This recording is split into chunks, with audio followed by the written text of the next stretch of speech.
The chances of Trump winning the election just fell to absolute zero. Patriots.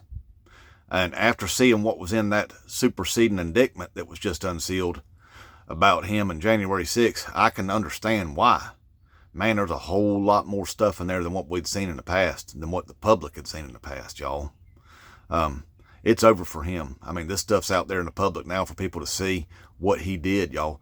Listen, he made us look like fools this entire time. Out there standing up for him, saying that the election was stolen and all that stuff from him. It shows that he knew for a fact that the election wasn't stolen. He knew it the whole time. He knew it, y'all. And he did it anyway. It shows that he was trying everything he could to try to stay in the White House. And Mike Pence was telling him, look, you got to go, buddy. You got to go. It's over. He knew that he had lost all the court cases a month before he even done the whole come up here to Washington, D.C. It's going to be wild, y'all, and done the Stop the Steal rally and got us all up there and got that one girl her Ashley Babbitt booster shot, and about 1,600 of us locked up in jail and beat up like 140 cops and all that stuff, y'all. Turned us into a bunch of traitors, Trump did, y'all. We weren't patriots. He turned us into traitors because we weren't fighting for the country, y'all. We were fighting for Donald Trump. Think about what that looks like to everybody else that are real patriotic American people, y'all. Look at what we did for that man. And then turn around and find out he lied to us this entire time. It's all been a lie.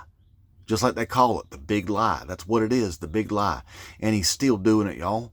He's still, he won't allow people like J.D. Vance there on that debate stage. J.D. Vance wasn't allowed to say that Donald Trump lost that election, y'all. But he did, and that indictment shows it. That indictment shows it loud and clear. I mean, Mike Pence tried to tell him, look, hey, you can always run for president again in 2020, in 2024. And he said, that's just too long. I can't wait that long, he told Mike Pence. He was kind of like, Mike Pence was having to treat him like a little toddler, that you come out of the Walmarts and they want to ride the carousel out front, and you go ahead and put them on the carousel and let them ride, but you know what's going to happen when that ride ends.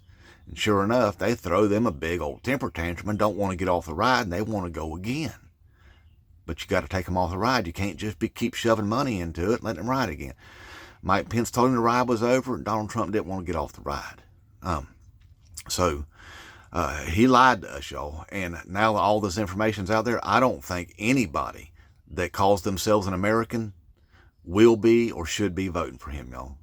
I'm not doing it. I can't make myself do it. And I don't think you should either. You shouldn't put yourself through this no more. Not for that man that lied to us continuously, made us look like fools, made us look like un-American fools, y'all. It's embarrassing. It's embarrassing to me, and it should be embarrassing to every single one of you that we allowed this man to lie to us, and we went out there and did what we did in his name. Still doing it to this day, y'all, saying he's innocent. He's innocent. No, that indictment shows otherwise. It's chock full of information about the stuff he did. And hey, look, what also shows the stuff he's doing was private. It wasn't even done in the official capacity of the president, y'all. It was done private. Which means that he don't have that immunity that he was asking for. He don't have no immunity on that because it was private.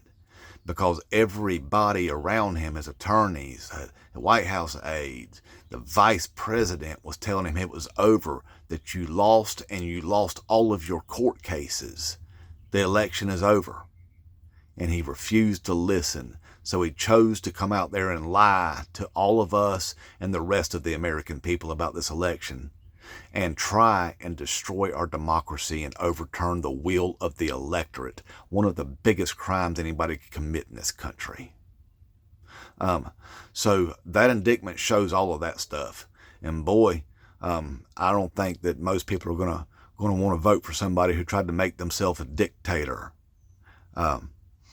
It's over, y'all. 0% chance of Donald Trump winning the election. We might as well get off the Trump train right now, because that Trump train is off the tracks and plummeting off of a cliff. But hey, go read it yourselves. It's out there for everybody to read. The only thing we can do is go out there and say, tell all of our Democrat friends and family members that we, pushed aside, and tell them we're sorry and apologize to them for the acting like buttholes over the last 8 years or so towards them, because they were right about that man the entire time. He lied to us, he played us, and he was getting ready to do it again. All right? So let's get our apologies together. Go apologize to them Democrats. And let's not vote for Donald Trump in this election. Look, it wouldn't surprise me if people like the Heritage Foundation right now aren't trying to figure out a way to get him off the ticket and replace him with J.D. Vance ASAP, because that's how toxic he is after this indictment was unsealed. Inmate Trump 2024.